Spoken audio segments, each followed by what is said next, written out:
and you're going to fail multiple times, and then you're going to win. Setbacks are essential for growth. Let's talk about setbacks.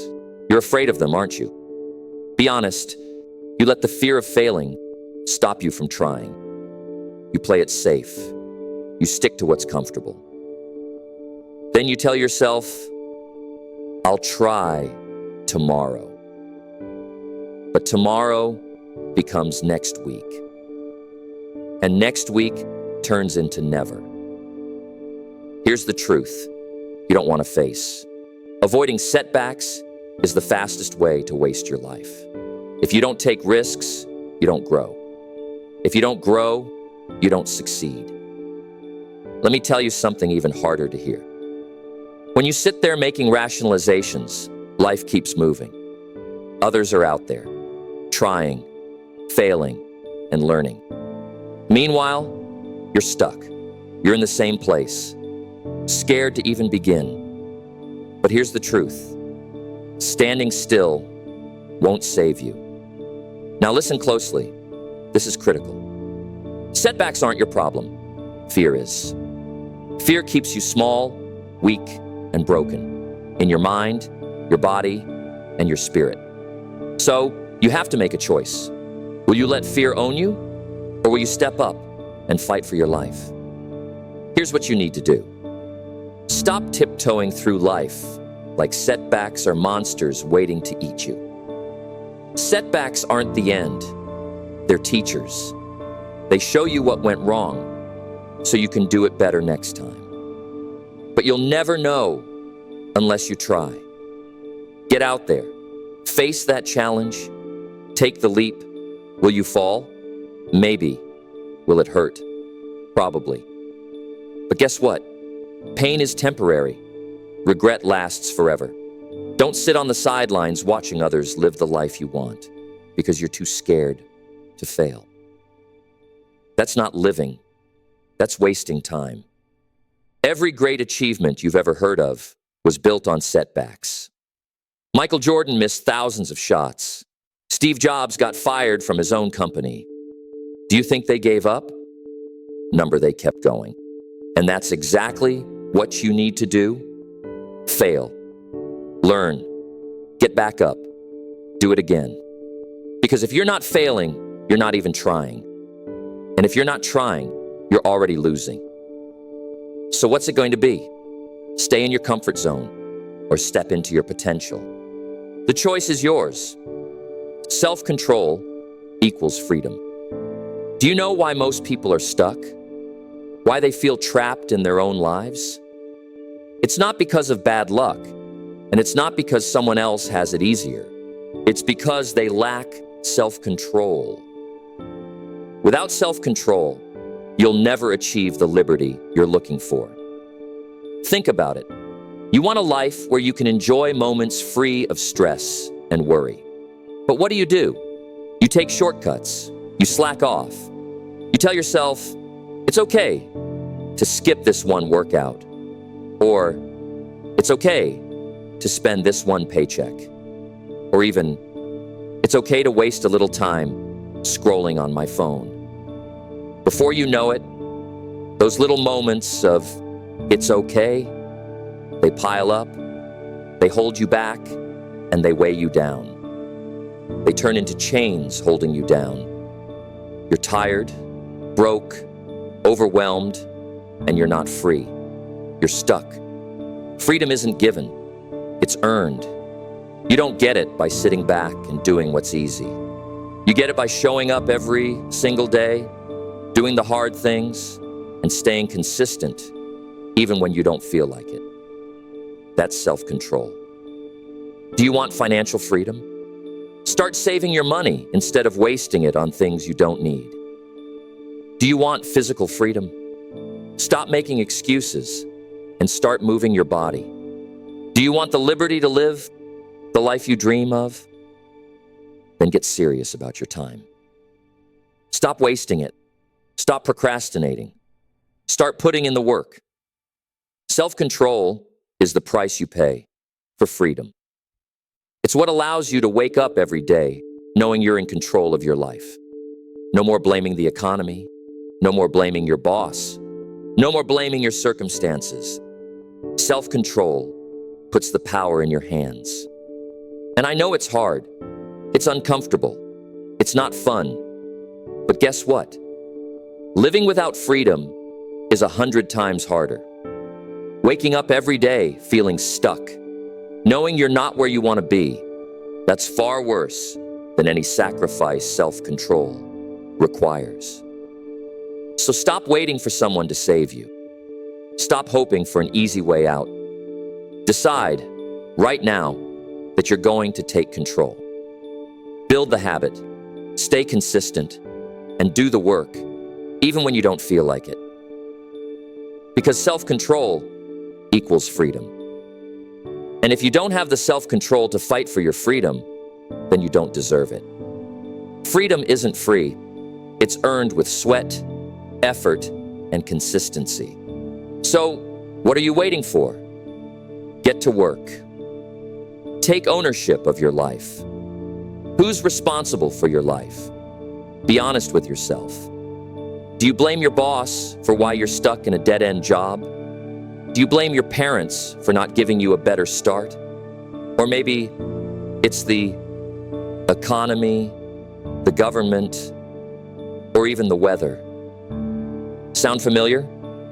If it does, I'm here to tell you something you need to hear. No one is coming to save you. No one owes you anything. The life you have right now, the good, the bad, and the ugly, is because of the choices you've made. And the sooner you accept that, the sooner you can start turning things around. Blaming others feels good in the moment. It lets you off the hook. But every time you point the finger, you're giving away your power. You're telling yourself, I can't change this because it's not my fault. And when you do that, nothing changes.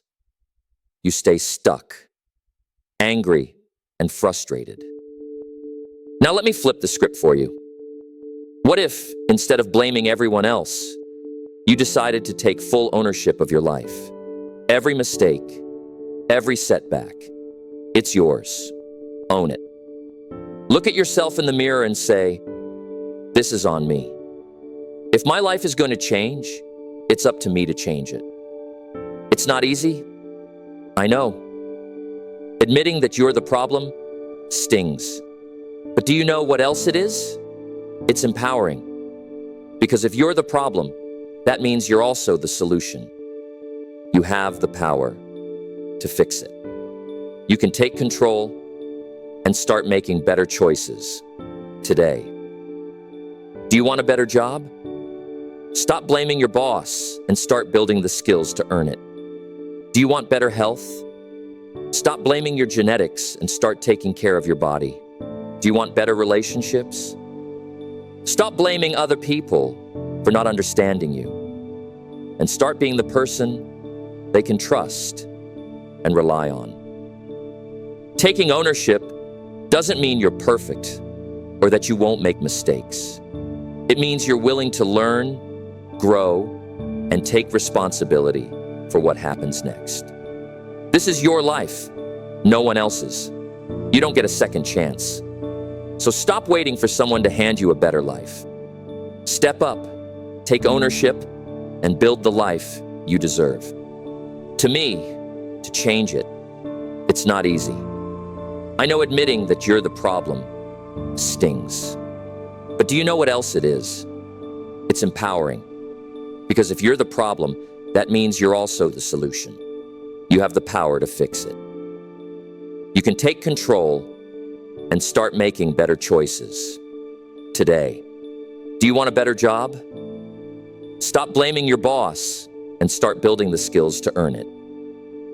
Do you want better health? Stop blaming your genetics and start taking care of your body. Do you want better relationships? Stop blaming other people for not understanding you. And start being the person they can trust and rely on. Taking ownership doesn't mean you're perfect or that you won't make mistakes. It means You're willing to learn, grow, and take responsibility for what happens next. This is your life, no one else's. You don't get a second chance. So stop waiting for someone to hand you a better life. Step up, take ownership, and build the life you deserve. Because the moment you stop blaming and start owning, that is the moment your life begins to change. Focus on the team. Achievement is rarely a solo endeavor.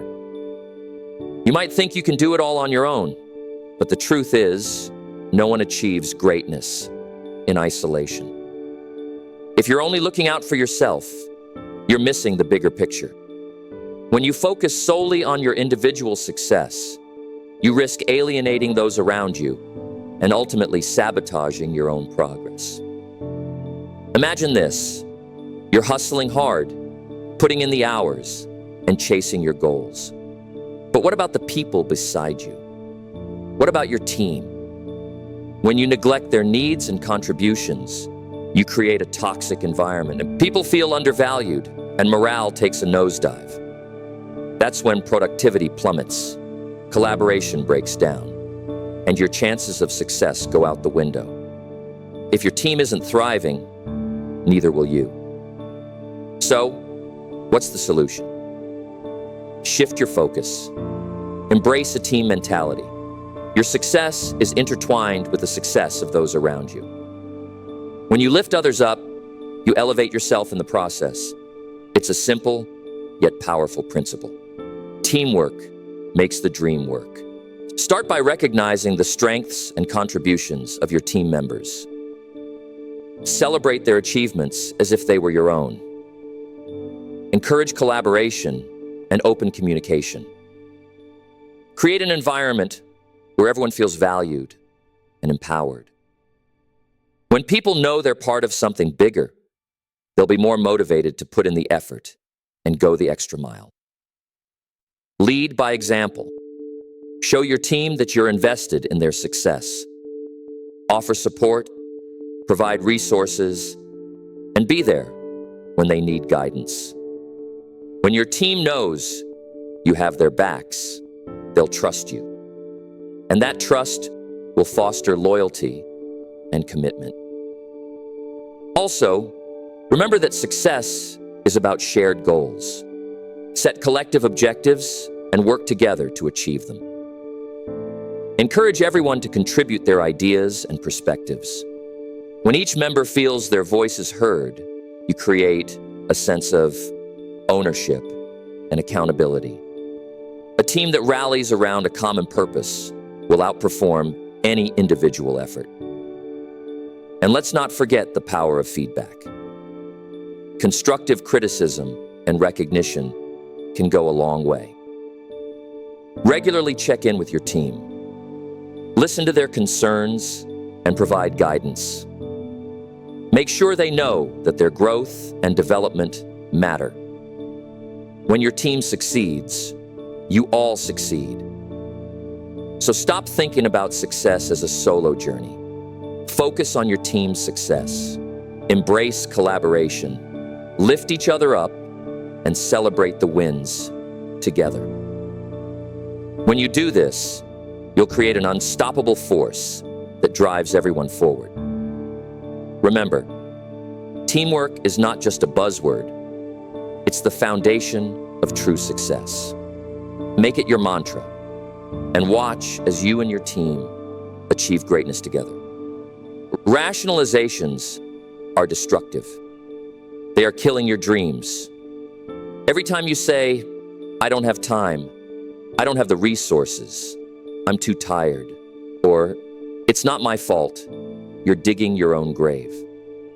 Rationalizations are the lies we tell ourselves to feel better about not showing up. And the worst part, they're so convincing, you might even believe your rationalizations are valid. You think you're too busy, too old, too young, or that life hasn't been fair to you. But here's the reality. You're not too busy. You're just not prioritizing what matters. You're not too tired. You're just wasting energy on things that don't move you forward. You're not unlucky. You're avoiding responsibility. Rationalizations don't just hold you back. They destroy you. They steal your time, your energy, and your future. Every time you make an excuse, you let yourself off the hook.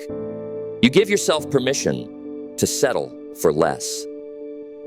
And while you're sitting there justifying why you can't, someone else is out there proving they can. If you want to change your life, you have to stop making rationalizations. Stop letting yourself off easy. Look at the situation and own it.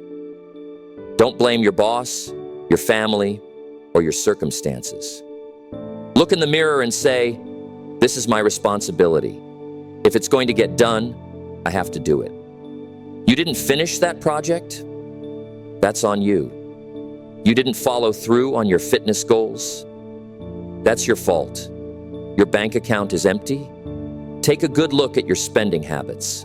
Stop pointing the finger at everyone else and start pointing it at yourself. Rationalizations might make you feel better in the moment, but they won't help you in the long run. They won't build the life you want. So every time you feel an excuse creeping in, stop yourself. Replace it with action. Didn't get it right the first time? Try again. Don't have the skills? Go learn them. Feeling tired? Push through it. Your rationalizations are lies. And every lie you tell yourself pulls you further away from the life you could have. So kill the rationalizations before they kill your dreams. Get up, take action, and do what needs to be done. No rationalizations, no exceptions, just results. Control your feelings. Let's talk about something that controls too many lives: feelings. How many times have you let anger, sadness, or frustration make decisions for you? You're upset, so you lash out. You're sad, so you give up. You're frustrated, so you quit. And later, you regret it, don't you? That's because letting your feelings run your life is a recipe for disaster. When feelings take over, logic goes out the window. You stop thinking clearly and start acting on impulse. You say things you don't mean. You make choices that set you back. You make rationalizations for why you can't keep going. And the worst part? Those feelings convince you that your reactions are justified. They trick you into believing you had no other choice. But here's the truth. Feelings are not the enemy. They're part of being human. The problem isn't feeling them. It's letting them control you. You can feel angry, but you don't have to act out. You can feel sad, but you don't have to give up. You can feel frustrated, but you don't have to throw in the towel. Here's what you need to do. When feelings hit you, and trust me, they will, pause, take a breath, step back and ask yourself, what's the right thing to do here? Not what feels good in the moment, but what's right. What's going to move you forward? What's going to solve the problem? Control doesn't mean suppressing your feelings. It means managing them. It means acknowledging how you feel without letting those feelings dictate your actions. It's about saying, yes, I'm angry right now, but I won't let anger ruin this relationship. Or, I'm disappointed, but I won't let it stop me from trying again. Controlling your feelings is hard. It takes strength, self-control, and awareness. But the alternative, letting your feelings run wild, is much harder. It leads to broken relationships, missed opportunities, and a life full of regret. So the next time you feel overwhelmed by emotion, remember this. You're stronger than your feelings. They don't own you. You own them. Take a step back, get a grip, and move forward. Because when you learn to control your feelings, you take control of your life. And that's the kind of power that changes everything. Start moving forward, standing still, gets you nowhere. How many of you feel stuck right now? You're overwhelmed, unsure of where to go, and so you do nothing. You freeze. You tell yourself, I'll figure it out tomorrow. But tomorrow turns into weeks, months, or even years. And what happens? Nothing changes. Let me make this clear. Inaction is a decision. Every time you choose to stand still, you're choosing to stay exactly where you are. Life doesn't wait for you to figure things out. While you hesitate, others are moving forward. While you're stuck, opportunities are passing you by. And I know what you're thinking, but I don't know where to start. I don't know the right direction to take. Here's the truth. It doesn't matter. When you're lost in the woods, you don't just sit there and wait for a map to magically appear. You start walking. You pick a direction and move. Standing still means one thing. You're choosing to starve. Stop overthinking. Stop waiting for the perfect moment, because it's never coming. Start with what you have, where you are, right now. Take one small step. Send that email. Make that call. Write that plan. Do something, anything, that moves you closer to where you want to be. Yes, you might take the wrong step. You might head in the wrong direction. But guess what? Movement creates momentum. And momentum gives you clarity. The act of moving forward will show you what's working and what's not. You can adjust as you go, but you can't adjust if you never start. Life isn't about sitting around waiting for the stars to align. It's about action. It's about trying, failing, and trying again. And every small step you take brings you closer to the breakthrough you're looking for. Are you really stuck? Or are you just standing still? Because there's only one way to get unstuck. Move. Don't wait for the perfect plan, the perfect time, or the perfect circumstances. You'll die waiting. Start walking. Start building. Start moving. Because every second you spend standing still is a second you'll never get back. Do you want a better life? Then get up and start making it happen. Right now. Not tomorrow. Not next week. Now the clock is ticking and your future is waiting. Don't waste another second. Move forward.